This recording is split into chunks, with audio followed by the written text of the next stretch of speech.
المقصود باليماني يعني أين تنسب أو أصلها أو اليماني نقصد بها عندما نتحدث ونقول اليماني أن أهل اليمن في التاريخ هم من كان جنوبي الكعبة.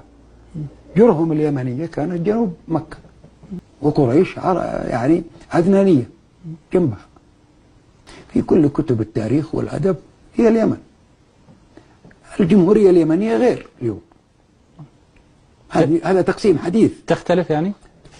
الجمهورية اليمنية غير اليوم.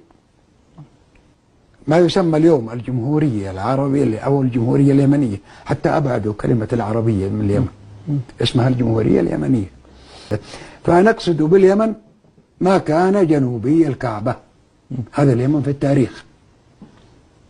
أما اليمن السياسي فهي الجمهورية المعروفة هذه التي نشأت بعد تقسيم الدول العربية من قبل بريطانيا تلك الأيام. هذا شيء معروف. جنوبي الكعبة يعني. الركن اليماني اسمه.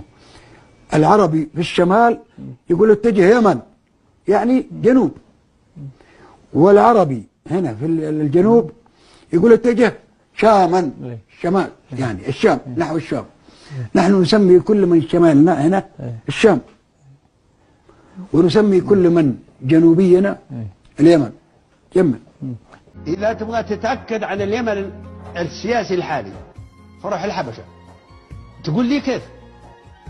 إذا رحت الحبشة وجدت اليمن هذا هو هنا، هو اللي هنا.